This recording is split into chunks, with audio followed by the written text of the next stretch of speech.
नाज़रीन मोहतरम, आज हम एक ऐसे मौजू पर गुफ्तगू करेंगे जो कई लोगों के ज़हनों में सवाल बनकर उठता है। इस्लामी नबी हज़रत मोहम्मद को कुरान तमाम जहानों के लिए रहमत करार देता है, मगर क्या उनकी सीरत वाकई रहमत से भरी हुई थी या इसमें खुदकुशी की कोशिशें, जंगें, कत्ल और लान तान जैसे पहलू नुमायां थे? और इसके बरअक्स हज़रत ईसा अल मसीह की ज़िंदगी में क्या था? आइए सबूतों के साथ जानते हैं। इस्लामी रिवायात के मुताबिक जब हज़रत मोहम्मद पर पहली वही नाजिल हुई, उसके बाद कुछ अरसे के लिए वही का सिलसिला रुक गया। इस वक्फे ने हज़रत मोहम्मद को शदीद ज़हनी अजियत में मुब्तला कर दिया। इब्ने हशाम, जो इब्ने इसहाक की सीरत का इख्तिसार करने वाले मशहूर मौरख हैं, लिखते हैं कि जब वही बंद हो गई तो हज़रत मोहम्मद बहुत गमगीन हुए, यहाँ तक कि वो कई बार पहाड़ पर जाकर खुद को गिराना चाहते थे, लेकिन हर बार जिब्राइल आके तसल्ली देते, ए मोहम्मद तुम वाकई अल्लाह के नबी हो, और वो खुदकुशी से रुक जाते।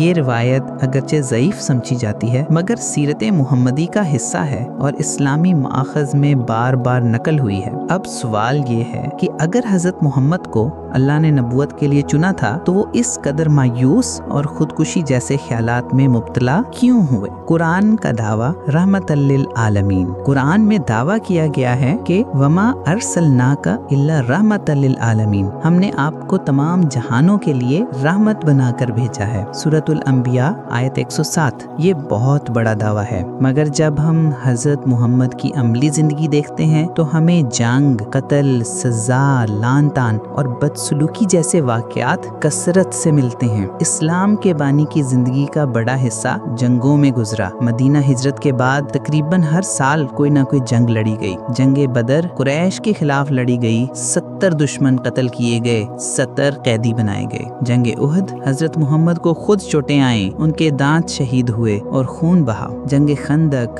खैबर, हुनैन, तबूक, इन सब जंगों में हज़रत मोहम्मद ने दुश्मनों के खिलाफ लश्कर कशी की। यहूदी कबाइल के साथ भी सख्त झड़पें हुईं। बनु कुरैज़ा का कत्लेआम। सीरत इब्ने हशाम और तबरी के मुताबिक बनु कुरैज़ा पर गद्दारी का इल्ज़ाम लगने के बाद हज़रत मोहम्मद के हुक्म पर 600 से ज़ायद मर्दों को कत्ल किया गया और ख़वातीन और बच्चों को गुलाम बनाया गया। इस्लामी मोरखीन इसकी जंगी तौजीह देते हैं, मगर इंसानी हकूक़ के लिहाज से ये फैसला काबिल सवाल है। ये कहाँ की रहमत है? ये तो मुसलसल तलवार का इस्तेमाल, ताकत और बदला लेने की ज़हनियत को जाहिर करता है। हज़रत मोहम्मद ने उन लोगों के लिए बार बार बद्दुआएं की जिन लोगों ने इनकार किया। सही बुखारी और मुस्लिम में मौजूद रवायात में है कि उन्होंने बाज़ कबाइल पर लानत भेजी, अल्लाहुम्मा लअन फुलानन व फुलानन, ए अल्लाह फलां और फलां पर लानत भेज। ये किसी रहमत लिल आलमीन के अल्फाज हो सकते हैं। हज़रत ईसा अलैहिस्सलाम ने तो सलीब पर लटकते हुए भी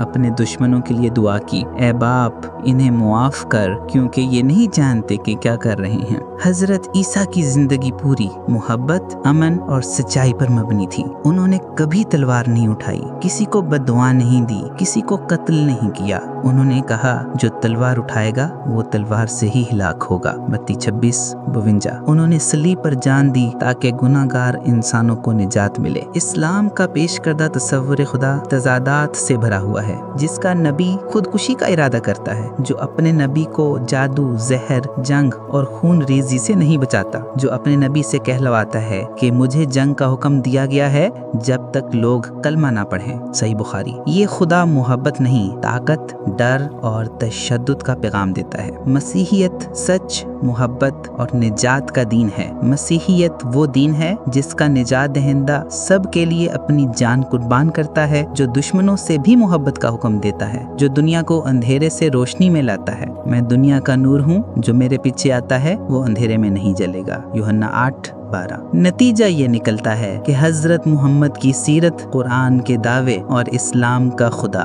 सब तजाद, जबर और जंग से भरे हैं, जबकि हज़रत ईसा की सच्चाई, सलीब की कुर्बानी और खुदा की मोहब्बत आज भी दिलों को रोशनी देती है। इसलिए हम कहते हैं कि मसीहियत ही सच है और इस्लाम का तसव्वुर खुदा सच्चाई पर मबनी नहीं है। अगर आप सच्चाई की तलाश में हैं तो ईसा मसीह की तरफ आएं, जहां है मोहब्बत, मुआफ़ी और निजात। इस्लाम ने जो छुपाया हमने वो आज जाहिर किया, और सच को फैलाने में हमारा साथ दें। ये सूही रास्ता, सच्चाई और जिंदगी है। مزید سوالات کے لیے واٹس ایپ نمبر پر رابطہ کریں۔ اگر آپ کو یہ ویڈیو پسند آئی ہے تو براہ کرم اسے لائک کریں، شیئر کریں اور ہمارے چینل کو سبسکرائب کریں۔